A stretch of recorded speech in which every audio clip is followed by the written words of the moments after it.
दोस्तों आज इस वीडियो में हम बात करने वाले हैं कि कोई भी एग्जाम के क्वेश्चन आप किस तरीके से सॉल्व कर सकते हैं। तो एक्चुअली आज इस वीडियो में मैं आप सभी को ना एक इम्पोर्टेंट बात बताने वाला हूँ, कुछ टिप देने वाला हूँ जो कि काफ़ी हेल्प करेगी आपके। अपना प्रैक्टिकल एक्सपीरियंस भी आपके साथ शेयर करूँगा, तो प्लीज़ इस वीडियो को पूरी देखना, तो काफ़ी कुछ आपको सीखने के लिए मिलेगा। बहुत ही प्रैक्टिकल वीडियो है ये। सो हे दोस्तों, मैं हर्षित और आप देख रहे हैं रूस टीवी चैनल। आगे बढ़ने से पहले इस चैनल को सब्सक्राइब कर देना और इस वीडियो को लाइक भी जरूर से कर देना। देखो आज इस वीडियो में मैं आप सभी को बहुत ही इंपॉर्टेंट टिप देने वाला हूँ जिससे कि आप एग्ज़ाम को जो क्वेश्चंस हैं उनको आसानी से सॉल्व कर पाएंगे और आपकी बहुत सारी प्रॉब्लम सॉल्व हो जाएंगी। राइट। जैसे कि आप पेपर में भूल जाते हैं या फिर कई बार पेपर छूट जाना, एग्ज़ाम में गलत आंसर लिख के आना, राइट, और कुछ और पढ़ लेना, ये सारी प्रॉब्लम का छुटकारा। लेकिन उसके लिए पहले मैं आपको एक स्टोरी सुनाना चाहता हूँ, तो इसको ध्यान से सुनिए। राइट, बिकॉज ये स्टोरी काफ़ी इंपॉर्टेंट है, इससे आपको काफ़ी हेल्प मिलेगी। सो दोस्तों, एक बारी की बात है, एक किंग हुआ करते थे। राइट, उनकी जो किंगडम थी, पूरा उनका जो साम्राज्य था, किंग जो थे उनके पास वो काफ़ी बढ़िया साम्राज्य था उनका। और उनके पास एक उनके जो है मेन एडवाइज़र हुआ करते थे। ओके। तो अगर मैं हिंदी में बात करूँ बिल्कुल, तो जो राजा थे उनके एक क्या बोलते हैं उसको, प्रमुख सलाहकार थे, उनके मेन एडवाइज़र। सो जो जैसे भी वो कोई एक्शन लेना होता था, या अटैक होना था, या डिफेंड होना हो, मतलब किसी चीज़ में होना था, तो एक तरह से समझ लीजिए वो उनकी इंटेलिजेंस ब्यूरो के हेड थे, जो उनके मेन एडवाइज़र थे। तो राजा का साम्राज्य कमाल का चल रहा था, जो किंग थे उनकी जो किंगडम है मस्त चल रही थी एकदम। फिर क्या होता है, एक दिन किसी वजह से जो उनके एडवाइज़र होते हैं, मेन एडवाइज़र, जिनकी सलाह पे राजा आगे सारे काम करते हैं अपने, वो बीमार पड़ जाते हैं और वो बच नहीं पाते, उनकी डेथ हो जाती है। तो जब डेथ हो जाती है तो वो राजा बड़ी टेंशन में आ जाते हैं। तो वो वहाँ पे एडवर्टीजमेंट निकालते हैं और पूरे, मतलब एक तरह से पूरे अपने देश में, पूरे उनकी किंगडम में अनाउंस करवा देते हैं कि अब एक कंपटीशन होगा पूरे पूरे देश में, जिसमें पूरे देश में से एक समझदार आदमी जो है राजा का एडवाइज़र बनेगा। यानी वो जो एडवाइज़र था पहला, उसका जो क्या बोलते हैं पोजीशन थी, वो खाली हो गई थी। तो वो चाहते थे कि पूरे देश में से एक बेस्ट आदमी निकले और वो जो है राजा का एडवाइज़र बने। राइट, क्योंकि जो एडवाइज़र बनेगा वो बेस्ट होना चाहिए हर चीज़ में। राइट, सो बेस्ट होना चाहिए। तो अब वो क्या होता है, पूरे जो देश है उसमें अलग अलग यहाँ पे जो है कॉम्पिटिशन्स करवाए जाते हैं इंटेलिजेंस टेस्ट करने के लिए। पूरे वर्ल्ड में कॉम्पिटिशन चलते हैं महीनों तक। राइट, तो ऐसे होते होते जितना भी देश होता है उसके अलग अलग स्टेट्स में कंपटीशन चलते हैं। स्टेट लेवल का होता है, district level, state level, city level, ऐसे करते करते फाइनली पूरे देश के कॉम्पिटिशन्स में से जीतते जीतते जीतते जीतते 3 बंदे सेलेक्ट होते हैं फाइनली। वो जो 3 बंदे सेलेक्ट होते हैं, वो 3 बंदे फाइनली यहाँ पर उनको आगे ले जाया जाता है किंगडम में। राइट, और अब नेक्स्ट डे आ जाता है जिस दिन एक फाइनल टेस्ट होना है। राइट, उन 3 लोगों के बीच में, पूरे देश में से सिर्फ उन 3 लोगों को सेलेक्ट किया गया है। वो सबसे बुद्धिमान या सबसे इंटेलिजेंट लोग हैं उस देश के, समझ लीजिए, वो सारी चीज़ें पास कर लेते हैं। अब होना क्या होता है, अगले दिन उनका एक एग्ज़ाम होना होता है। राइट, और जो उस एग्ज़ाम को पास करेगा वो ही जो है किंगडम, मतलब एक तरह से राजा का प्रमुख सलाहकार बन जाएगा। तो यानी कि एक बात समझ लीजिए कि राजा के बाद जो सबसे ज़्यादा पावर होगी पूरे देश में, वो उसी इंसान के पास होगी। राइट, तो उसे पाने के लिए इसलिए इतने ज़्यादा लोग कंपटीशन देते हैं। तो ये जो 3 लोग हैं, इनका अब नेक्स्ट डे वो एग्ज़ाम होने वाला होता है। तो राजा उसमें बताते हैं, इन्हें इन्हें बताया जाता है कि वो जो एग्ज़ाम होगा उसके अंदर इनको एक कमरे में बंद कर दिया जाएगा और इन्हें जो है एक ताला खोलना होगा। राइट, कुछ ऐसा सीन रहेगा।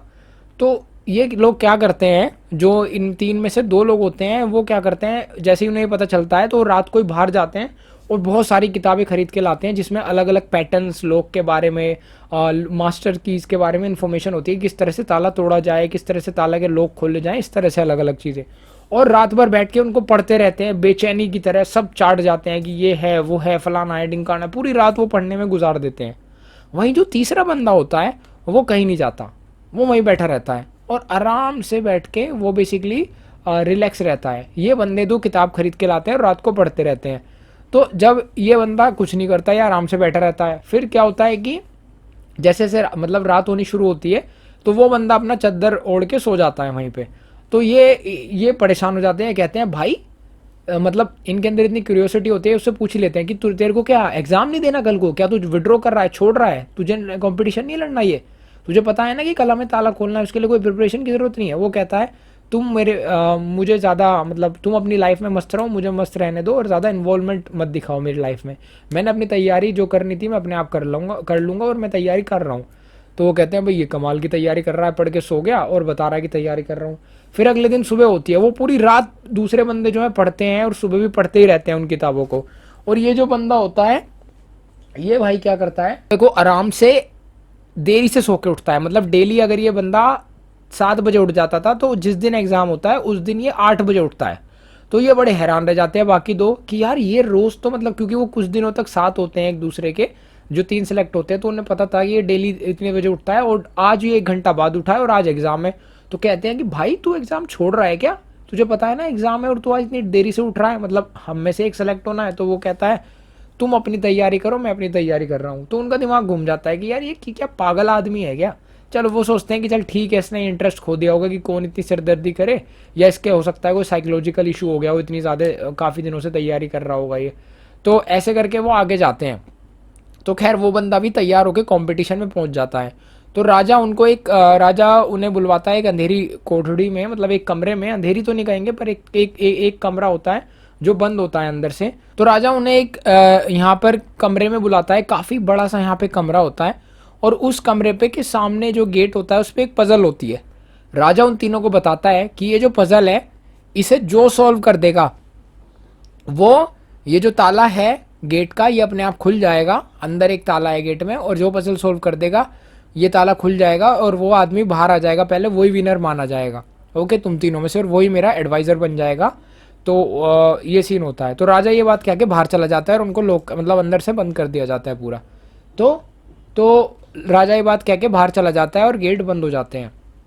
तो अब जैसे ही राजा जाता है तो फटाफट से जो है तीनों अपने काम में लगते हैं। लेकिन होता क्या है, जो दो बंदे होते हैं वो अपनी जो बुक्स होते हैं वो चुपचाप जेब में छिपा के लाते हैं। तो फटाफट से वो छुपी हुई बुक निकालते हैं और चीटिंग करने की कोशिश करते हैं कि यार फटाफट से देखो क्या क्या रूल हैं, कौन सी एल्गोरिथम है, कौन सी मैथ के फॉर्मूलेज लगाने हैं इसको सॉल्व करने के लिए।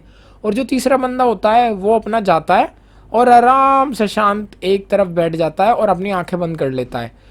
तो वो दोनों जो है अपनी लगे पड़े हैं अपनी किताब में ढूंढने में। तो जो चीटिंग है वो ये मत सोचो कि आज के टाइम पे हो रही है, चीटिंग पहले से होती आ रही है, ये लोग यही बंदों ने भी चीटिंग करी थी। तो वो बंदे चीटिंग करते हैं चुपचाप और फटाफट से ढूंढने लगते हैं, सारे एल्गोरिथम ढूंढ मारते हैं मैक्सिमम की ये हार्ड होगा, ये वाली होगी, ये वाली होगी, लेकिन वो उसे सॉल्व नहीं कर पाते। ये बंदा आराम से बैठा हुआ अपना आराम से आंख बंद करके बैठ जाता है थोड़ी देर।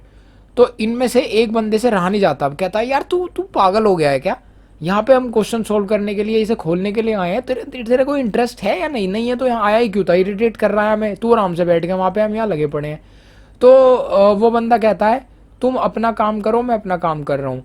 तो वो कहता है यार ये मुझे लग रहा है इसका तो दिमाग का जो है तार वार हिल गया है, क्या अपना काम कर रहा है, हम यहाँ लगे पड़े हैं। थोड़ी देर बाद तकरीबन जब कुछ वक्त बीत जाता है और इन दोनों का दिमाग जो है ये बहुत बिजी होते हैं फॉर्मूले देखने में कि कौन सी कैलकुलेशन है जिससे कि वो सामने की पजल सोल्व होगी और ताला खुलेगा। ये आदमी अपने माइंड को जो है मेडिटेशन करके शांत करता है, खड़ा होता है, जो तीसरे वाला बंदा था जो बैठा हुआ था खड़ा होता है, गेट के पास जाता है, थोड़ा सा गेट को धक्का मारता है और गेट खुल जाता है और ये बाहर चला जाता है और जाके राजा वेलकम करता है, उसे लेके अंदर आता है और बताता है कि ये है मेरा नया एडवाइज़र। और वो दोनों देखते हैं, वो इतने बिजी होते हैं अपनी पजल सोल्व करने में क्योंकि वो पूरी रात से थके हुए थे, पूरी रात वो लगे पड़े थे फॉर्मूलेज रटने में। अब वो बुक चुपचाप छिपा के लाए थे, वो पजल सोल्व करने में इतने बिजी होते हैं कि वो ध्यान ही नहीं देते कि ये निकल के बाहर चला गया। एक्चुअली इसमें ट्रिक क्या होती है, वहाँ पे कोई ताला लगा ही नहीं हुआ होता, राजा ने सिर्फ इन्हें बेवकूफ़ बनाने के लिए कहा होता है कि वहाँ पे ताला लगा हुआ है। एक्चुअली वहाँ पे कोई ताला था ही नहीं, वो पजल तो सिर्फ ट्रिक करने के लिए थी। गेट की सिर्फ कुंडी लगी हुई थी, हल्की सी जैसी कोई गेट को पुश करता गेट खुल जाता। तो इस तीसरे बंदे ने यही करा, पहले इसने देखा कि देखो ताला है भी या नहीं, इसने पुश करा ताला खुल गया, राइट। लेकिन ये जो इंटेलिजेंस है ये उसे शांति से आई क्योंकि उसने रात भर स्लीप भी पूरी ली थी और उसने सुबह को भी मस्त रिलैक्स रहा था, आराम से उठा था, यहाँ भी आके आराम से उसने सब कुछ किया, हड़बड़ाहट में कुछ नहीं किया, इसलिए वो बंदा कर पाया। और यही सबसे बड़ी इंटेलिजेंस थी। राजा आया और उसने ये बात बोली कि तुम लोग, वो लोग इतने ज़्यादा बिजी हो गए थे पूरी रात जग के उन किताबों में लज के और अब भी लगे रह के कि उन्हें ये तब उनसे नोटिस नहीं हुआ कि वो तीसरा बंदा निकल के बाहर भी जा चुका है। राजा ने उनसे कहा कि यही तो पहचान होती है इंटेलिजेंस की, जो क्वेश्चन तुम्हारे सामने है पहले ये देख तो लो कि वो क्वेश्चन है भी या नहीं, राइट। कभी वो ऐसे ही कुछ गलत हो क्वेश्चन या मतलब क्या हो, सामने कोई ताला था ही नहीं, तुम बस पजल सोल्व करने में लग गए, ये बंदा निकला बाहर आ गया, जब ताला था ही नहीं तो काहे की पजल सोल्व करनी, राइट। तो अब दोस्तों इस स्टोरी से हमें क्या सीखने को मिलता है, जब हमारा एग्जाम होता है तो एग्जाम से पहले दिन हम लोग क्या करते हैं, पागलों की तरह पढ़ते हैं, पूरे दिन रात भर पढ़ते रहेंगे। फिर रात को क्या होता है, सोते हैं नहीं ढंग से, एक आध घंटा कोई सोएगा तो सोएगा, सुबह उठ के फिर पढ़ने लग जाएंगे। फिर जब एग्जाम में जाते हैं तो क्या होता है, हम एग्जाम कई बार हम गलत आंसर लिख के आते हैं, क्वेश्चन होता कुछ है हम पढ़ू से कुछ लेते हैं, किसी क्वेश्चन का आंसर किसी में लिख के आ जाते हैं, कई बार एग्जाम छोड़ के आ जाते हैं। ऐसी बहुत सारी प्रॉब्लम होती हैं और यकीन मानना मेरी लाइफ में भी ये प्रॉब्लम हुई थी। पहले जब मैं छोटी क्लासेस में था तो मैं ऐसा किया करता था, लेकिन जैसे जैसे मैं बड़ा हुआ मैंने कहीं ये चीज़ें पढ़ी और थोड़ा मुझे समझ आया कि यार एग्जाम से कम एक दिन पहले एटलीस्ट आप पूरा रिलैक्स रहो, राइट। और मैंने एक्चुअली ऐसे लड़के को देखा था जिसके बहुत अच्छे मार्क्स आते हैं, राइट। पढ़ने के साथ साथ ही मैंने ऑब्जर्व भी किया, तो मैंने उस लड़के को देखा, यार सब कह रहे, मतलब मुझे मेरा एक फ्रेंड था उसने मुझे बताया कि यार ये बंदा है, ये देखो, और ये भाई वर्मा, मतलब वो था उसे वर्मा बोलते थे, कि ये बंदा है और ये भाई साहब पेपर होता है, हम तो यार दिन रात पढ़ते हैं एग्जाम से पहले दिन, ये भाई क्रिकेट खेलता है, एग्जाम से पहले दिन क्रिकेट खेलता है, गाने सुनता है, पिक्चरें देखता है, सो जाता है और मस्त अपना, और इसके नंबर भी अच्छे आते हैं सबसे, पता नहीं क्या करता है। तो यही कहानी थी, वो अपने माइंड को रिलैक्स करता है पहले दिन, एग्जाम से एक दो दिन पहले वो बंदा रिलैक्स करता था। और बड़े होके मैंने ये चीज़ इंप्लीमेंट करनी शुरू करी और यकीन मानना मेरे मार्क्स जो सरप्राइजिंगली इंप्रूव हुए, और मैं भी हैरान रहेगा कि किस तरह से। लेकिन ये यही होता था ना कि देखो क्या होता है, हम बहुत बढ़िया पढ़ते हैं, पूरे साल पढ़ते हैं, लेकिन एग्जाम से एक दो दिन पहले, स्पेशली एक दिन पहले तो हम इतनी हड़बड़ाहट मचा देते हैं कि हम पढ़ा हुआ तक भूल जाते हैं। तो मेन चीज़ ये है कि अपने दिमाग को एक दिन पहले शांत करो, हो सके तो थोड़ा कुछ ऐसी चीज़ें खेलो जिससे, बैडमिंटन क्रिकेट वगैरह, जिससे तुम्हें खुशी मिले, टाइम से सो जाओ और माइंड को शांत करके एग्ज़ाम दो, जो तुमने पढ़ रखा है अब तक वो तुम लिख के आ जाओगे। अगर पहले दिन और पूरी रात जाग के एग्जाम से तुम हड़बड़ाहट मचाओगे तो प्रॉब्लम्स होंगी होंगी। यकीन मानना ये टिप बहुत छोटी सी थी, लेकिन ये पूरी वीडियो जो है बहुत इंपॉर्टेंट थी आपको समझाने के लिए। उन बंदों ने भी, अगर उन दोनों ने भी रात को थोड़ा सा आराम किया होता, अगले दिन थोड़ा शांत दिमाग से सोचा होता, तो उनके दिमाग में भी ये थॉट आता कि हो सकता है ताला हो ही ना, एक बार देख तो ले पहले कि ताला है या कहाँ है, राइट। ये थॉट उस बंदे के दिमाग में आया क्योंकि वो शांत बैठा था, तो उसके दिमाग में थॉट आया, अगर वो भी पजल सोल्व करने में लग जाता तो वही रेस का हिस्सा हो जाता, राइट। सो दोस्तों यही थी एक छोटी सी वीडियो, इन चीज़ों का आप ध्यान रखें, यकीनन आपके जो है कोई भी क्वेश्चन हेल्प सॉल्व करने में आपको हेल्प मिलेगी। और बहुत सारी जो गलती हो जाती है एग्जाम में वो भी आप शायद नहीं करेंगे आने वाले टाइम में, अगर आप इन चीज़ों को फॉलो करेंगे। तो वीडियो पसंद आई हो तो लाइक कर देना, शेयर कर देना, ऐसी इंपॉर्टेंट अपडेट्स के लिए चैनल को सब्सक्राइब कर देना, और चलो मैं मिलता हूँ आपसे नेक्स्ट वीडियो में, तब तक के लिए बाय बाय।